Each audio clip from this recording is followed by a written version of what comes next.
자녀가 생기면 즉시 증여해야 절세할 수 있습니다.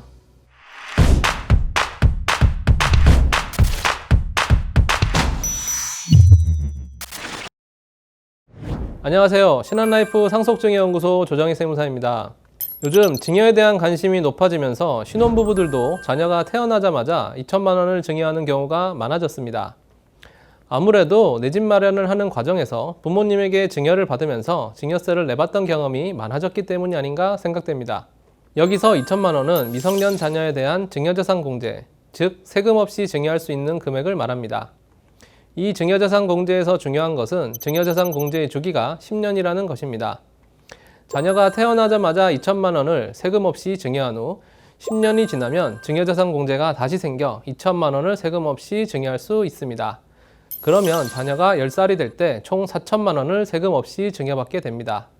하지만 만약 출생 후 즉시 증여를 하지 않고 10년이 지난다고 해서 2천만 원의 증여재산 공제가 누적되지는 않습니다. 즉, 자녀가 10살이 된다고 해도 증여재산 공제가 4천만 원이 되지는 않는다는 것입니다. 즉, 증여재산 공제를 최대한 적용받으려면 증여는 빠를수록 좋습니다. 그래서 신혼부부들이 자녀가 태어나자마자 2천만 원을 증여하는 경우가 늘어나고 있는 것입니다. 문제는 증여를 할 현금이 부족한 경우입니다. 증여 시기를 최대한 앞당겨 증여를 하고 싶은데 증여할 현금이 없다면 증여 시기를 앞당길 수 없고 그만큼 증여재산 공제를 받지 못하게 됩니다. 이럴 때 활용할 수 있는 것이 바로 정기금 증여입니다.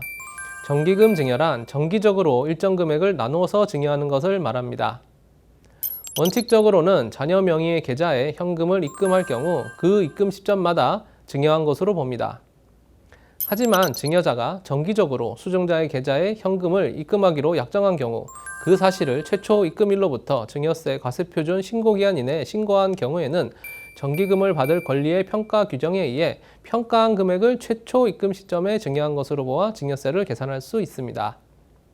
이 정기금 증여의 장점은 세 가지입니다. 첫 번째 장점, 총 증여액 대비 세금이 적습니다. 예를 들어 미성년 자녀에게 매월 25만 9,720원씩 7년간 증여하는 경우 자녀 계좌에 이체된 금액은 총 2,180만 원 정도지만 평가 금액은 2천만 원이 됩니다. 180만 원을 더 증여하였지만 증여세는 없는 것입니다. 이렇게 실제로 증여한 금액보다 낮게 평가되는 이유는 3%의 할인율로 미래 현금 흐름을 할인하여 계산하기 때문입니다. 두 번째 장점, 목돈이 없어도 증여를 미리 할 수 있습니다. 정기금 증여의 경우 최초 입금 시점에 증여한 것으로 봅니다. 따라서 증여재산 공제를 받는 시기를 앞당길 수 있어 세금 없이 증여할 수 있는 금액이 늘어납니다. 세 번째 장점, 목돈을 한 번에 증여하는 것에 비해 수증자가 증여재산을 탕진할 가능성이 줄어든다는 것입니다. 상대적으로 경제관념이 부족한 자녀의 경우 목돈이 생기면 과도한 소비나 무분별한 투자로 인해 증여받은 재산을 탕진할 가능성이 있습니다.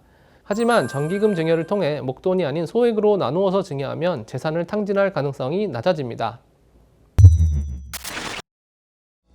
오늘은 적은 금액으로도 증여를 시작할 수 있고 절세 효과도 있는 정기금 증여에 대해서 알아보았습니다. 시청해주셔서 감사합니다. 구독, 좋아요, 알림 설정까지 부탁드려요.